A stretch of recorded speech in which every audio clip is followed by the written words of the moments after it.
Hello, everyone. I'm Anuja. I'm from LegalEdge, and it's always a pleasure seeing you.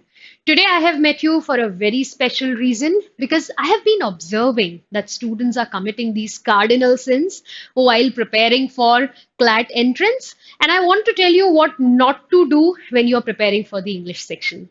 Today, I'll be discussing five very practical tips with you, which I have observed over the years that students are doing. And these habits are so unproductive that they don't take you one step further. They actually take you two steps backwards.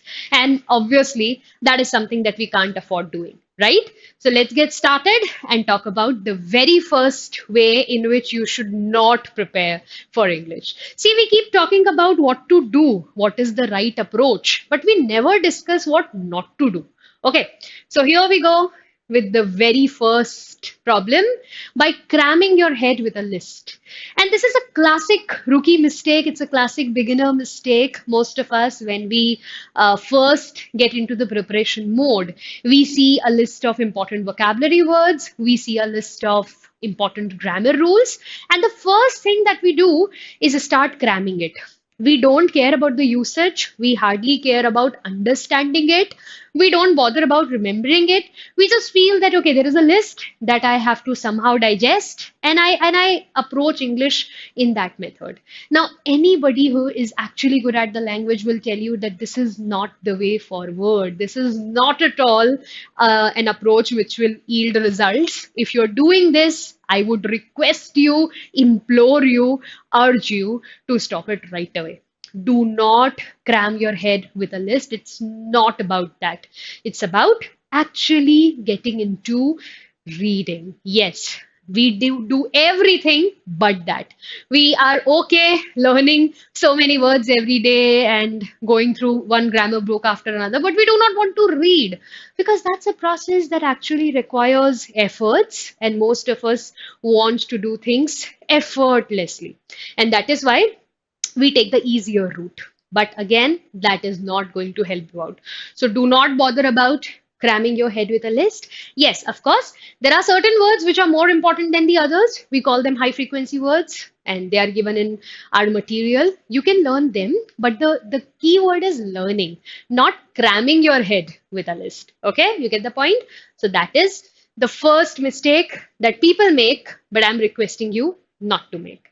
The second important thing is by mindlessly solving questions after questions. You'll say, what is the problem here? I'm solving questions after questions. I'm practicing. I'm devoting hours.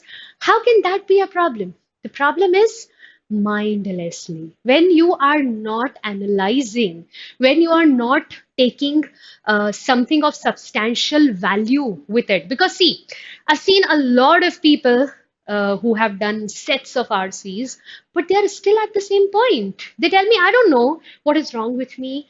I don't know why I do not understand, but there has to be a reason, right? Maybe you are not in the correct frame of mind, or maybe you're not really good with your vocabulary, or it has to be something, and you need to understand that. Do not make it a mindless marathon in which you're solving questions after questions, you're finishing modules after modules, you're sort of getting greedy for more questions, but the underlying problem, it remains the same.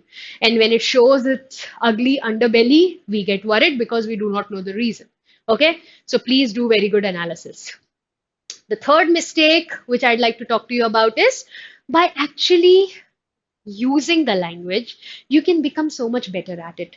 But the mistake that we make is we don't even use the language. We don't speak in it, we hardly write, we are resistant to reading, and we don't listen to other people who are using the language. You actually need to do that. See, becoming good in English language is very strongly connected to becoming good in the English section of CLAT. If you're not good at the language, you're not going to be good at the section. So both of these things are connected, and you need to make sure, you need to ensure that you use the language. Speak whenever you have an opportunity, whenever you have the right motivation. People may call you crazy, but you just stand in front of a mirror and you speak to yourself, right?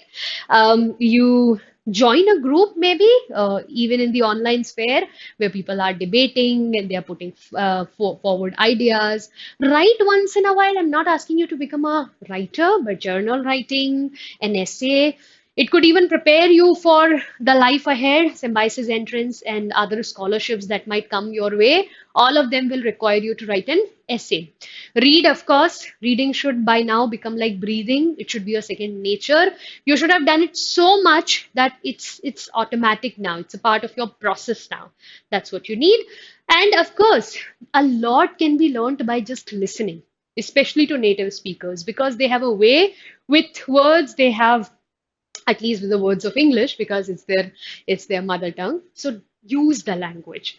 Don't just think that I'm here to solve only questions. And in the previous point, we were discussing that solving questions without analyzing them is going to be a futile exercise. So solve questions mindfully and use the language. What's next in our list? By deciding your own limits, you sort of bound yourself when you set a bar for yourself, when you say that this is how much I can do, when you define yourself by deciding your genre, that I'm a person who reads newspapers, or I'm someone who really likes fiction, I don't appreciate the other things. This is how you are crippling yourself. You need to be open minded in the sense that you're ready to try new things. And that's very important. I think that is the single most important thing for growth, that you have a growth mindset. You have an open mindset. You say yes to things that you haven't read earlier. That should not be the reason that you don't go ahead. In fact, that is the very reason why you should try something new. I always tell people that it should be one new genre per week, something that I haven't read earlier.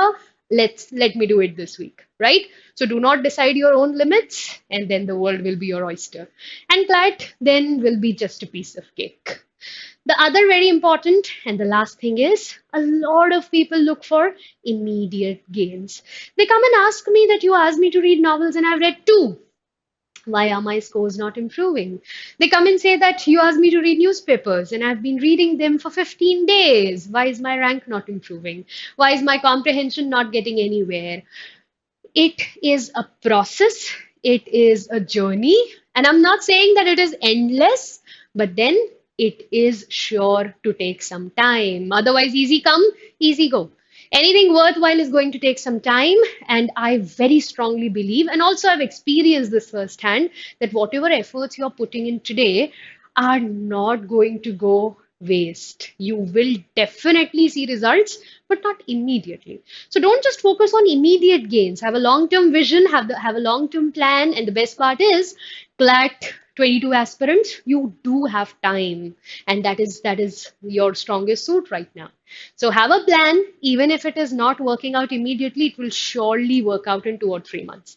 Okay, so I hope that you will keep these things in mind while continuing with your preparation. I hope this makes sense to you, and I hope this has some practical utility so that you can start using it right away. You know that I always love listening from you. In fact, I encourage, if you have anything that I can help you with, or you want to take this conversation further, here are our contact details. Feel free to get in touch with us. Thank you so much for connecting today. I would like to see you soon again. Have a good day. Bye bye. Take care.